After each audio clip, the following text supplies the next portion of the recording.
Warning: this article contains detailed drawings of Bigfoot's penis and may not be appropriate for work. Priscilla Frank, HuffPost on Sunday evening. Leslie Coburn, a Democratic candidate for the U.S.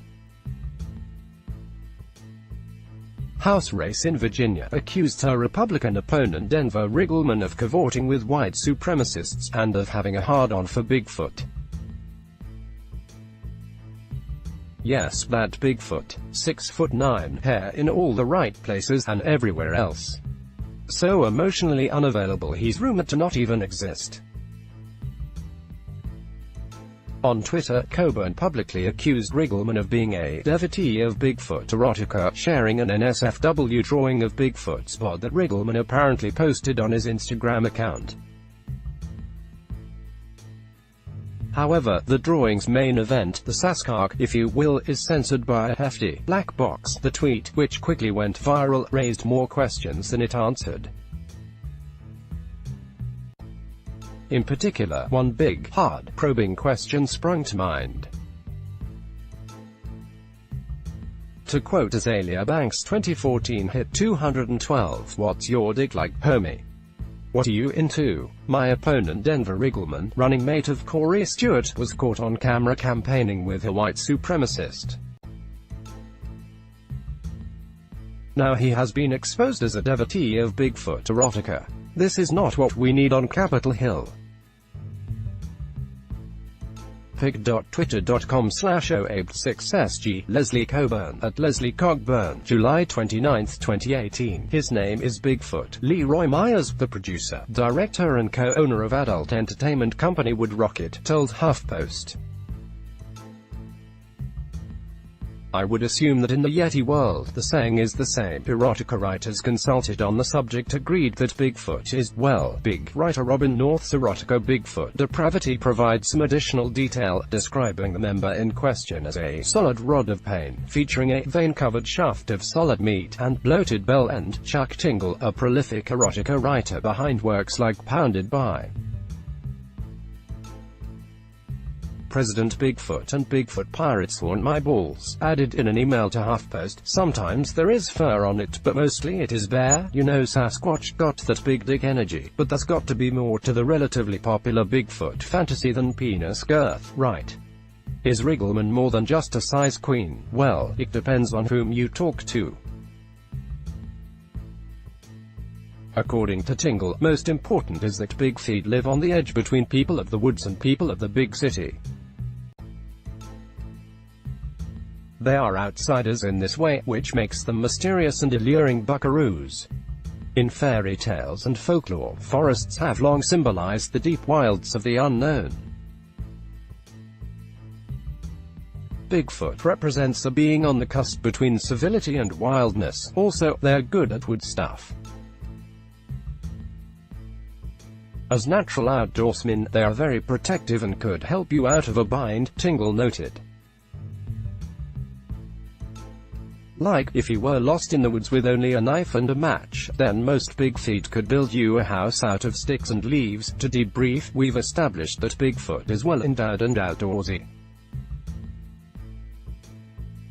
Not necessarily racist. Moving on. Warning: lots of drawings imagining Bigfoot's penis are included below. I made them on assignment for HuffPost. Please do not judge me or my journalism. Priscilla Frank, HuffPost. Bigfoot's penis, as imagined by me. According to Wednesday Black, writer of the erotic fantasy novella How to Train Your Virgin, Bigfoot's appeal stems simply from the fact that he's a sweet, sweet fantasy baby. Black explained how fantastical characters like Bigfoot can make tempting sexual partners because of the distance from reality, and, thus, all of the limitations, taboos and conventions it demands. For me, it was so much easier to engage in an unbridled world of sex where there was no chance of it being real, Black said.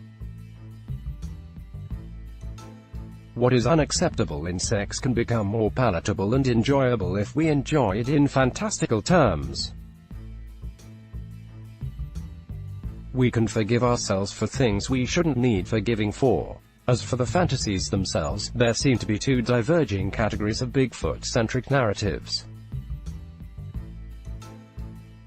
In one, Constance Penley, a professor of film and media studies at the University of California, Santa Barbara, explained, Bigfoot is a relatively gentle beast who just wants to go his own way and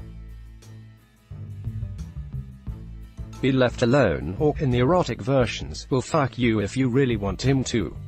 In this fantasy, Bigfoot is an outsider, but one who is tender and non-threatening.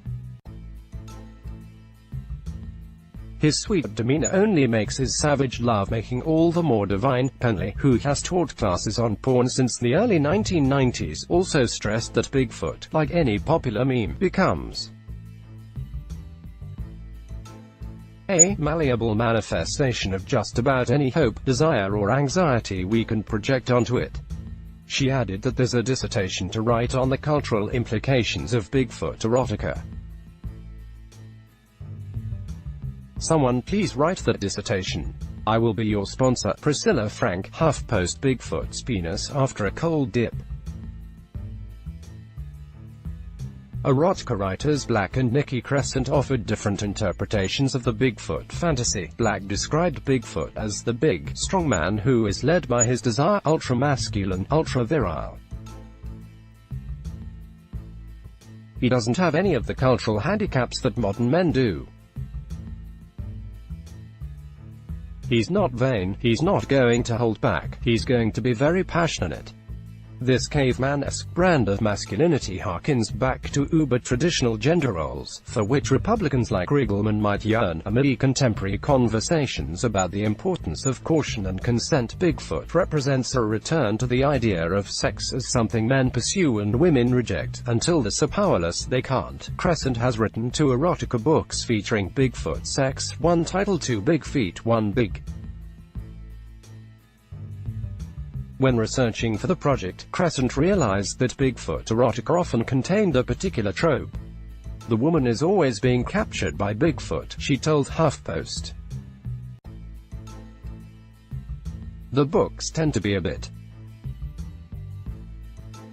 rapey, which is something I'm not so into, so they were hard to write for me. When asked whether there might be a connection between Bigfoot erotica and white supremacy, as Coburn suggested, most people I interviewed responded by laughing out loud. Yet Crescent thought there might be a strange link between the two parties. I suppose there could be a connection to right-wing values in a very ironic sort of way, she said.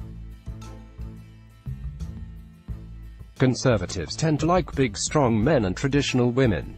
I can't think of a bigger, stronger man than Bigfoot.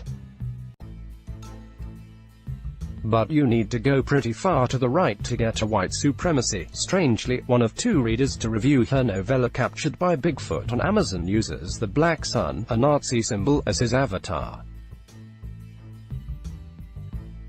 A quick look on his Amazon profile reveals a clear predilection for Bigfoot content. I love Bigfoot, Mark S. wrote. You name it, I've watched it. Bigfoot-related movies, documentaries, even radio shows discussing the big fellow. Mayers, however, remained skeptical of a significant overlap between Bigfoot fans and white supremacists. I have never seen a drawing of Bigfoot with a Pepe the Frog pin on, he said. I guess anything is possible. I'm really not sure if Bigfoot is considered Caucasian or pure blood by the Aryans. Tingle was especially doubtful of a correlation between the two. I would say that buckaroos who understand Bigfoot's trot are less likely to be white supremacy devils, because understanding Bigfoot's trot is a way of love and being a white supremacist is a way of hate. Whether or not there is a pocket of the population that loves both Bigfoot and Hitler, the brave souls I interviewed all agreed such people, if they exist, should only be condemned for the latter. The sky is the limit on sexuality, Myers said. Why can't people fantasize about fantasy characters? It doesn't hurt anybody, Tingle added. Having a unique pound is not a political way because we all have a unique pound, and that is a wonderful, normal thing as we trot together through this timeline. On that note, please enjoy the rest of my drawings of Bigfoot's big ol' dick. Priscilla Frank, HuffPost. Bigfoot's penis. If Bigfoot was a ginger, Priscilla Frank, HuffPost Bigfoot's ghost penis. Priscilla Frank, HuffPost Bigfoot's duck penis. Priscilla Frank, HuffPost Bigfoot's never nude penis. Priscilla Frank, HuffPost Bigfoot's erect penis. Priscilla Frank, HuffPost one more time, Bigfoot's penis. Bigger, longer and uncut. Related content: the story behind the baby were-pups of your subway nightmares. Alt-right furries are raging online, and leftist furries wonder what is to be done. What the wild world of vintage erotica can teach us about today's born NSFW. Download more Virginia white supremacy erotica penis Bigfoot.